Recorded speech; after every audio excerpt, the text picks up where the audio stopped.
I'm actually a member of the committee over in Grange who instigated the project in the first place. And basically we've been looking at it here for the last number of weeks and watching its progress, and I think it's really turned out well.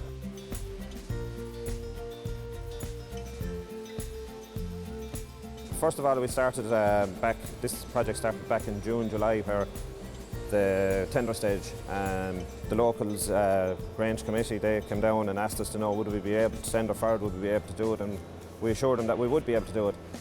We've been working on it now for about 4 weeks, and it has gone away for galvanising, and it's just back with us now for the final touch-ups. We're absolutely thrilled that a local company like Leeson's were able to fulfil the criteria and actually make the Tower Forest. It's a very complicated piece, as you can see, and you know, it was really terrific that a company that employs people locally was able to do it, because we weren't quite sure whether they would or not. It was put out to tender and they really came up trumps.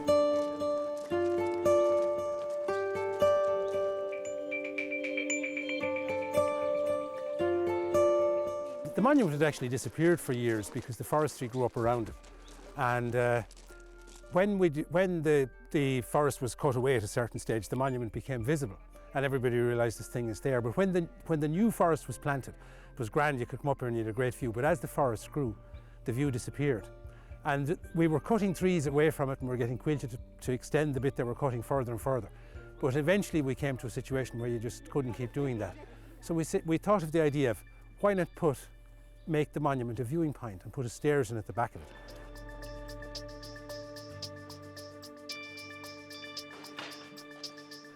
The stairs works very well with the building because it fits very neatly into the back of it. And when you're looking at the building from the front, it actually looks like a tower, a square building, but in actual fact it's only 2 walls. So the stair fits quite neatly into it. And when you're standing at the front of the monument, you don't see it at all, not until you go around to the back. Oh God. Wow. Now lads, some view. Fantastic scenery. Keeper Hill over there. I can see the Devil's Base. Oh dear. Leave them on.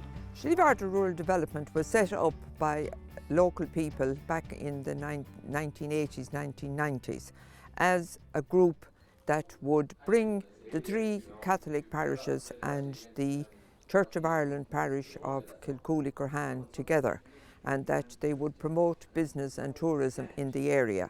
So Slieve Rural Development has always come behind local groups and encouraged them to develop activities in their own area. So we have a very strong group here in Grange, and as chair of Slieve Rural Development then we like to come and help and facilitate the group to help them to get their funding application together to apply to the development companies.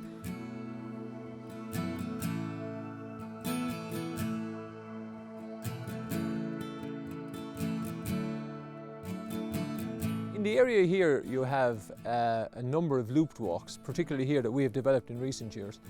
We looked at the area which we're in. We're a bunch of local people, I suppose, that we regularly meet, a development group. We're halfway between Kilkenny-Cashel on a very scenic route. We're 4 miles away from the motorway, the main Dublin-Cork motorway.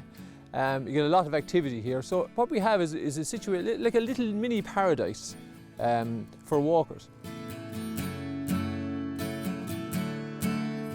The monument was erected in 1817 by Sir William Barker, who was the local landlord, and he wanted to commemorate Wellington's great victory at the Battle of Waterloo, which would have come as an immense relief to all the gentry everywhere, because Napoleon wasn't going to reach Ireland or Britain for that matter.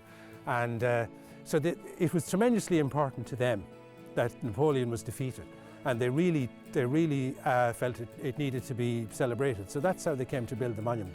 It's a folly, really, I suppose you'd say. And originally they would have had the flag on it, and they could see it from the house at Kilcooley.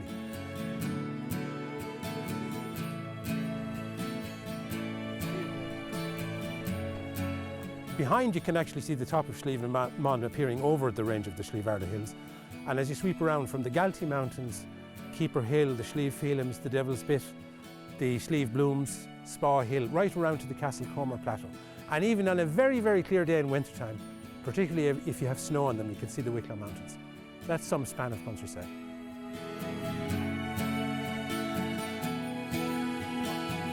Well, we are steeped in history and heritage. I mean, locally here what we have is we have Kilcooley Abbey, we have Boulick Abbey, there's a graveyard, there is the Lochjar Bulla, which is another nature walk.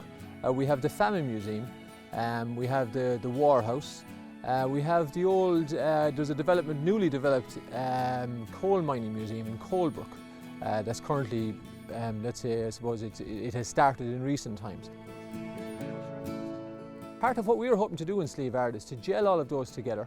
We ideally would like possibly a booklet, maybe a little flyer that would advertise all of those, and maybe so a tourist coming to the area might possibly see, well, here's a place we can go to for a day or two with so many attractions, all based locally within 5, 6, 7 miles of each other.